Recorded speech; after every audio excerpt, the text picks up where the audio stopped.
Bohong, kamu tuh kan bohong. Bohong, ku tak percaya.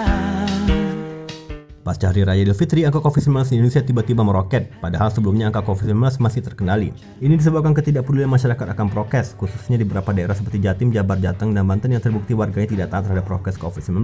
Dan usut punya usut, keempat provinsi ini memiliki nilai tradisional keagamaan yang kuat serta merupakan provinsi-provinsi basis massa NU. Awal mula lonjakan kasus COVID-19 tersebut adalah meroketnya kasus di Kudus, Jawa Tengah, dan Bangkalan, Madura disebabkan varian Delta dari India yang sangat menular. Berdasarkan pemantauan pada 24 Juni, tercatat 20 wilayah masuk zona merah untuk data yang dihimpun per 20 Juni. Tetapi ketika dilakukan pemantauan kembali pada 25 Juni, zona merah COVID ternyata bertambah menjadi 29 kabupaten atau kota. Jika dilaporkan sebelumnya tak tercatat wilayah Jawa Barat, kini ada 2 wilayah Jawa Barat masuk zona merah. Begitu juga dengan Banten yang melaporkan zona merah di 2 wilayah. Penambahan zona merah ini tercatat usai Corona Indonesia saat itu melaporkan lonjakan kasus corona tertinggi sejak pandemi, sehingga menempatkan angka COVID di Indonesia di urutan kelima tertinggi di dunia. Sementara Jawa Timur telah mencatat 3 zona merah yakni Ponorogo, Ngawi, dan Bangkalan. Sebelumnya 16 Juni, Bangkalan menjadi satu-satunya daerah di Jatim yang masuk zona merah. Penambahan zona merah di beberapa kabupaten di Jabar, Banten, dan Jatim setelah Idul Fitri berbarengan dengan penyebaran varian Delta di Bangkalan serta Kudus. Tetapi perubahan hanya beberapa kabupaten menjadi zona merah saat terjadi penyebaran varian yang menular tersebut tak wajar karena ada penambahan drastis zona merah di Jateng. Tengok saja pada 21 Juni sudah ada 13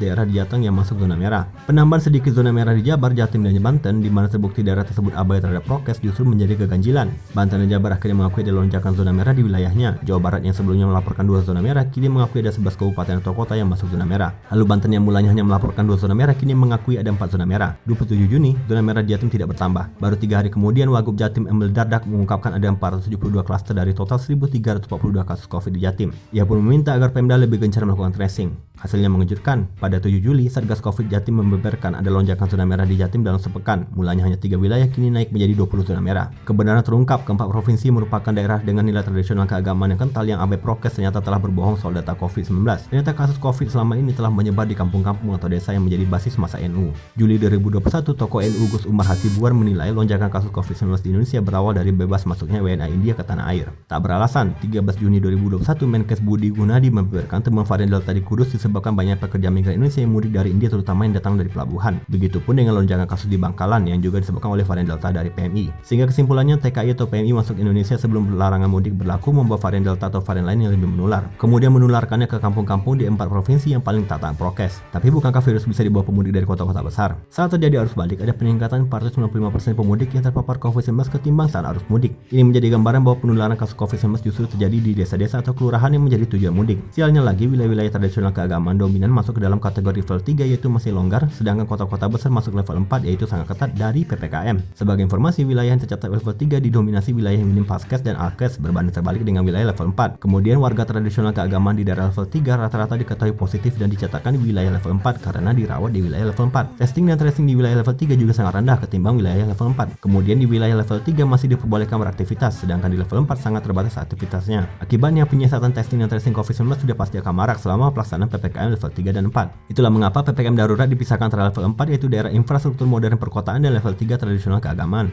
Itulah mengapa Presiden menggelontorkan 55 triliun untuk bansos warga terdampak PPKM termasuk untuk penyediaan Vaskes dan Alkes hingga tingkat desa. Itulah mengapa Menkumham menutup pintu masuk RI dari luar negeri agar pihak tradisional keagamaan tak bisa selalu menyalahkan turis asing sebagai penyebar virus corona. Itulah mengapa Menko Marves menyebut ada beberapa daerah yang menahan publikasi kenaikan kasus COVID-19 merujuk pada Banten, Jabar, dan Jatim. Itulah mengapa Mendagri yang semula memacu PPKM Mikro kini mendukung konsep PPKM level 3 dan 4. Setelah pengumuman PPKM level 3 dan 4 oleh Presiden Jokowi, tiba-tiba Wapres Maruf Amin mendadak mengomentari berbagai hal soal penanganan pandemi di Banten, Jabar, dan Jatim. Ia bahkan meminta Gubernur Khofifah melakukan upaya tambahan agar pelaksanaan PPKM lebih maksimal. Pengamat politik Muhammad Mualimin mengatakan pernyataan Maruf sebagai tanda kekhawatiran terhadap kondisi Jatim yang dipimpin oleh junior dan kadernya di NU.